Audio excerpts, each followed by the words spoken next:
All right, so now there's more than one kind of house you can or home you can rent.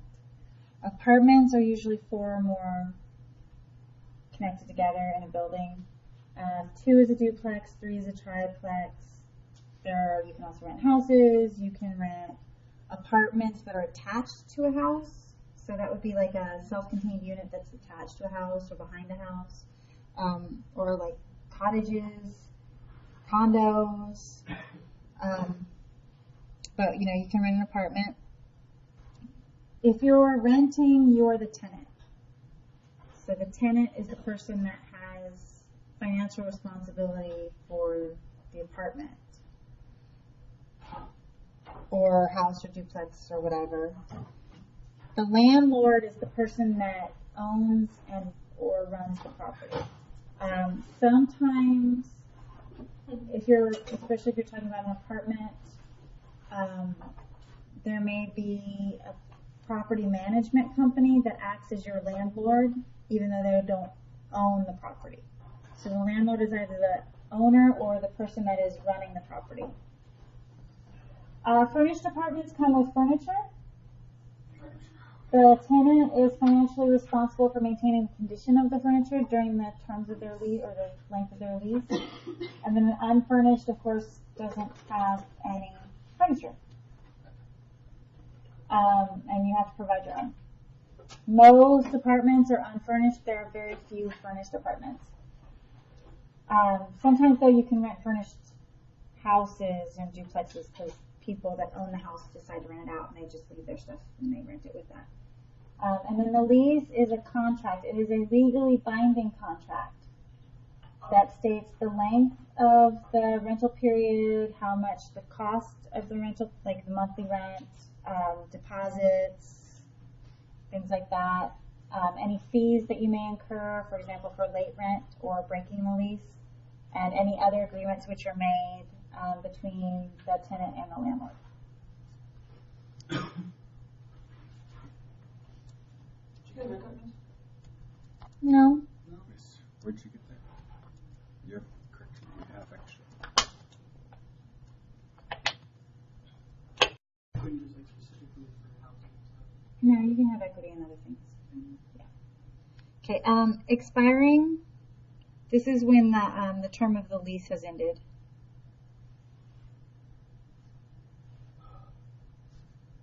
At this point, you can move or renew.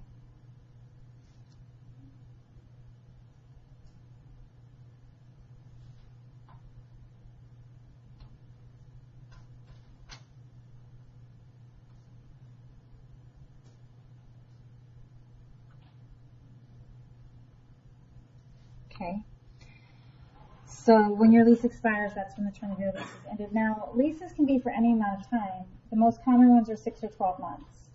There are also 9-month leases and month-to-month leases. But I mean, if the landlord agrees to it, you could have a 2-month lease or a 7-month lease or 3-month, it doesn't matter. It's just whenever that term of the lease is ended, it's expired. Being evicted is when you're forcibly removed.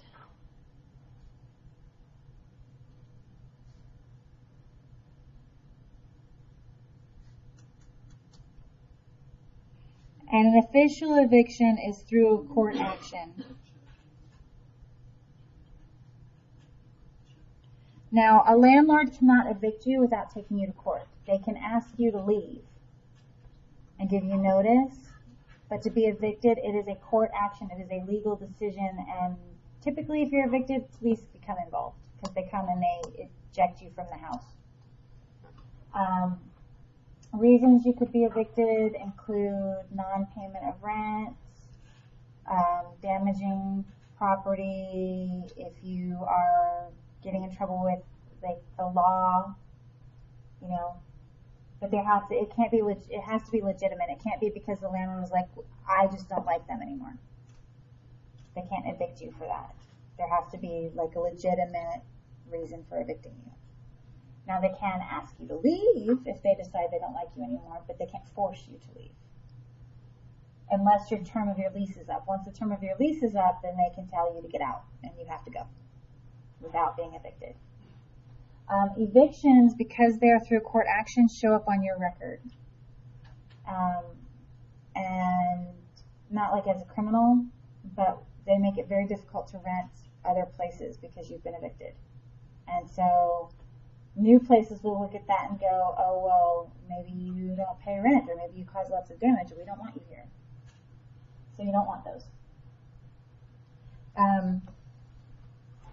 Single family home versus the multi-family home. Okay, single family home. This is like a regular house, or perhaps a mobile home for one family. So your normal, 2-3 bedroom house, even 5, 6, 7 bedrooms, doesn't matter, but for one family. A multi-family home is like a duplex. It's split.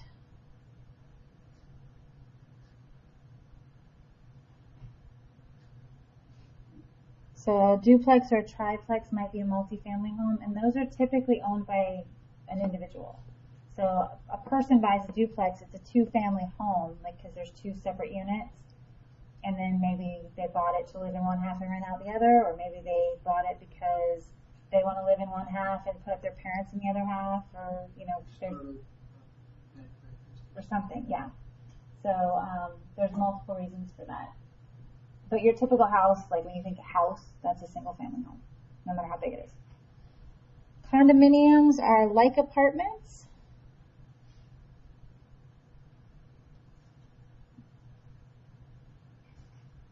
But you buy them. There are also apartments that you can purchase. But when you buy it, it's a condo. They're kind of like apartments. They could be there are 2-story condos that are connected end to end. There's single-story condos that are connected end to end. There are like condos that are built just exactly like apartments where you got them stacked up on top of each other, and you buy them. And there's generally rules and regulations.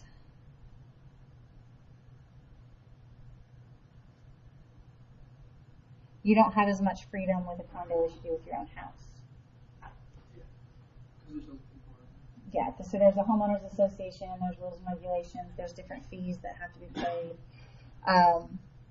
The condo that I rented for 4 years, they were single story. It basically looked like a long string of duplexes, except instead of being 2, it was 7 in a row. But you couldn't just paint it any color you wanted because they were all attached. And you couldn't just have whatever you wanted in your yard because all the yards were all attached, so they had rules. And then a co-op apartment, it's a corporation,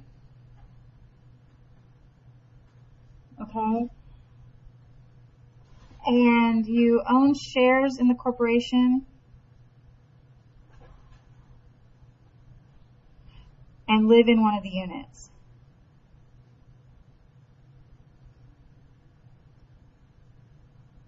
Okay, so it's kind of like a condo, except instead of with a condo, each individual person owns their own condo. With a co-op apartment, everybody living there owns it all together, and then you own shares of it. So you may have more ownership than someone else. And then there are rents and things like that too. So it kind of depends on how it's set up for the co-op. Is that when you look at how much rent you can afford, the maximum is 25 to 30% of your gross income. Okay, so if you make $1,000 a month, you want to spend a fourth of that on rent, which would be $250 maximum, right around there. Okay. The reason being is because they have figured out using data from the U.S. Census Bureau. The average cost of rent, average percent of income that gets spent on rent.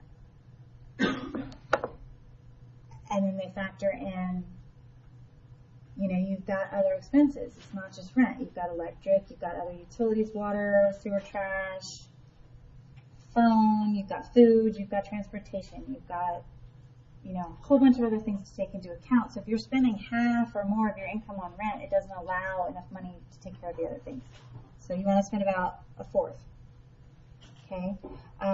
So here's a problem. Alex makes $61,992 per year and pays about 25% of his gross monthly income in federal and state taxes. He wants to find an apartment to rent, and we want to find out how much can he afford to pay. And then we need to figure out how much money he'll have after his taxes and rent have been paid. So first, this is his annual. So we want to find out his monthly. Oh, that's my calculator.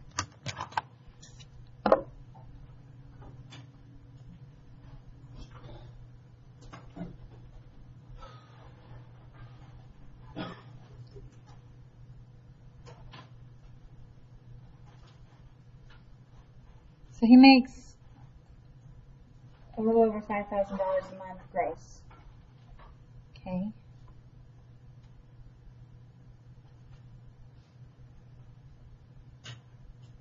If we multiply that times 0.25, this is taxes. And then we want to say he can spend 25 to 30% a month on rent. Well, this is about where 25% would be for rent.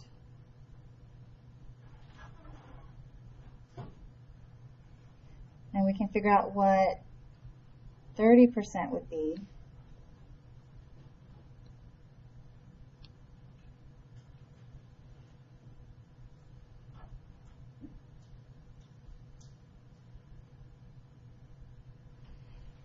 Okay.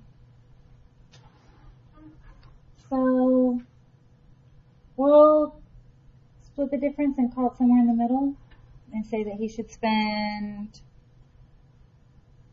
about $1,400 on rent, because it'll be between close to $1,300 and just over $1,500. So we'll say approximately $1,400.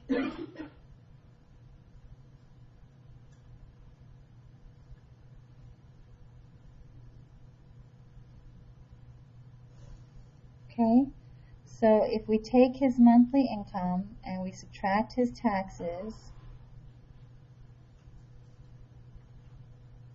and we subtract his rent,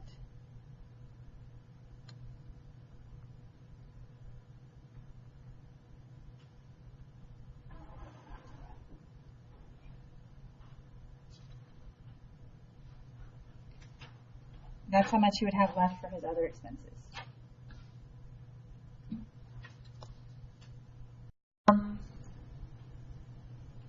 $10 or $15 to like $100 or more, depending on what they're doing.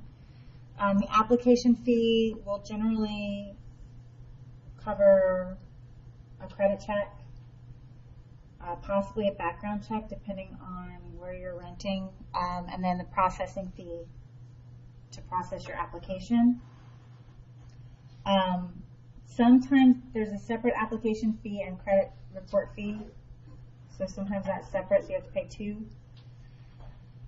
Security deposit is money that you give to the landlord in the event of you causing damage. Basically, it's protection for if you cause damage to the apartment, then they can take the money out of your security deposit to cover the damage that you caused. The security deposit ranges from 1 to 4 months rent. Usually it's right around 1 month's rent. And that's paid up front with the first month's rent. And then some landlords will require you to pay last month's rent as well. So you'll see something first, last, and deposit is what they'll call it, first, last, and deposit. You pay the last month's rent ahead of time, So then let's say you rent for 6 months, you've paid the last month, you decide at the end of the 6 months you're going to move out. You don't have to pay that last month because you already paid it. You're fine. But let's say you rent for 6 months and at the end of like 3 months you just decide to move out. Well, then your landlord keeps that and has 1 more month paid for. So it protects them against you breaking the lease and them losing out on money that they were counting on to probably pay their own mortgage or whatever they need to pay. Any questions about the fees? Mm-hmm. Yeah. Your average credit check is around $25 or $35. Your average background check can range between $20 and $100, depending on how far they go. No. To find out the annual rent.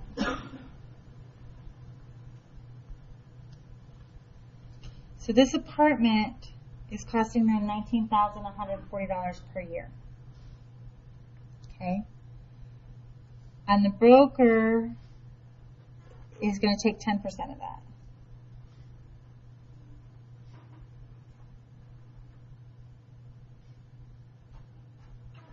Okay, so that's the broker fee. So how much they're going to pay to move in? We've got $1,595 plus $1,595 plus $200 plus $25 plus another $1,595 plus the broker's fee. So we'll total all of that up.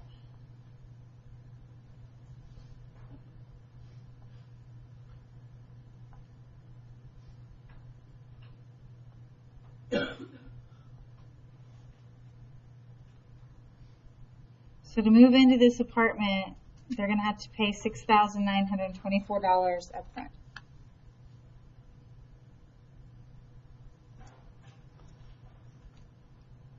Questions at all? There's more to take into account than just how much you had to pay for the new place. You also have to take into account how much it's going to actually cost you to physically move. Now, if you've got some buddies with a truck and they're willing to help you, it might not cost you that much, just gas, right? And pizza or something. But if you don't, then you've got, like me, a tiny little Hyundai. I could not have moved my house in my tiny little Hyundai. So I have to decide, am I going to move myself or am I going to hire someone to do it for me? Okay. And if I'm going to hire somebody to do the moving, am I going to pack my own house or am I going to hire somebody to do that for me? And then how far am I moving? Because the distance affects both the gas and the mileage if you're being charged for miles. Like if you rent a truck or if you hire people, they charge you by the mile usually. And then if I'm renting a truck or if I'm borrowing a truck, I still have to pay for gas.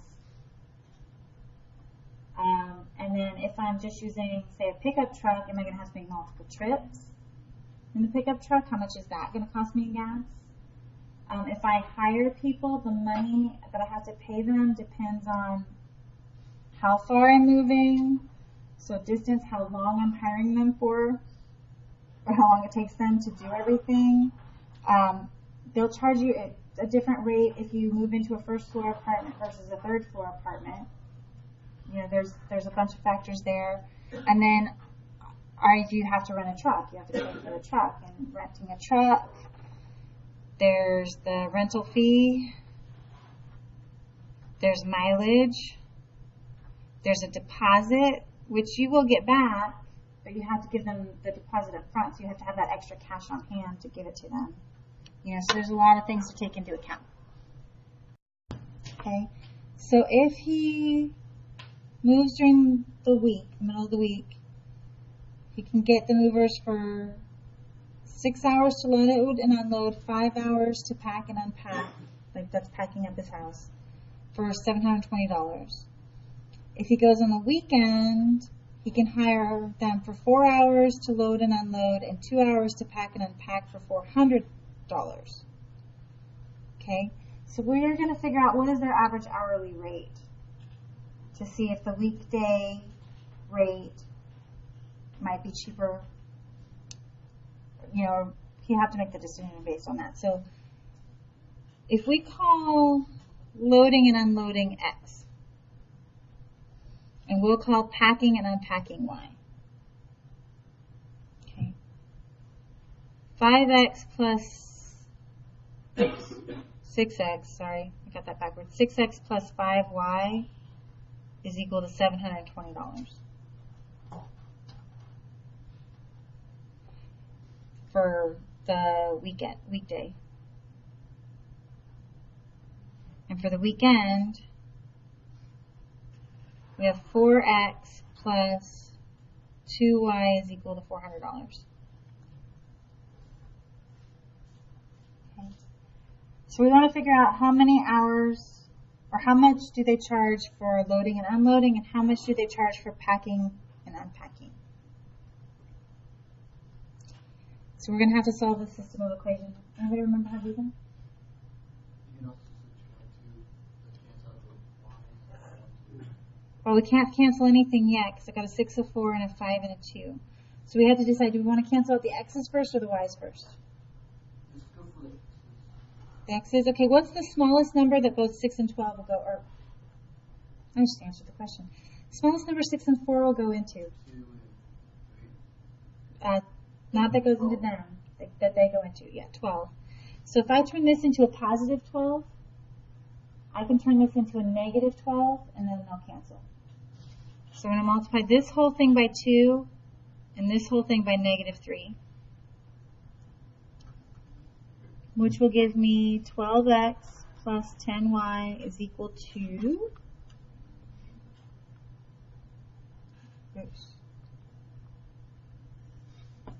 1440, and I'll get negative 12x minus 6y is equal to negative 1200. Okay, now I have x's that will cancel each other out. So if I add those two equations together, my x's will cancel. 10y minus 6y is 4y. 1440 minus 1200 is 240. So y is 60. Packing and unpacking. It's $60 per hour. Now to find out how much they charge for loading and unloading, I need to take this 60 and plug it into one of these two equations. I'm going to use the smaller one just because it's nicer.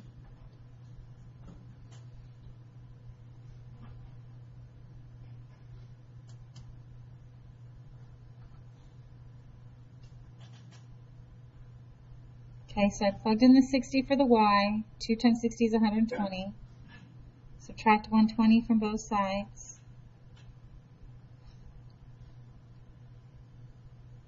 I get 280. So loading and unloading is $70 per hour. Okay, if you were Jay, what are you going to do? The weekend or the weekday? Obviously, weekend.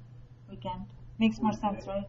We're talking about J now. Yeah, Jay. If you were Jay, would you want to spend, if you're spending $70 an hour for them to help you load and unload, and $60 an hour for them to help you pack and unpack, are you going to want to do your moving when your friends can help you and reduce the time? Or just have the movers do it all and pay more?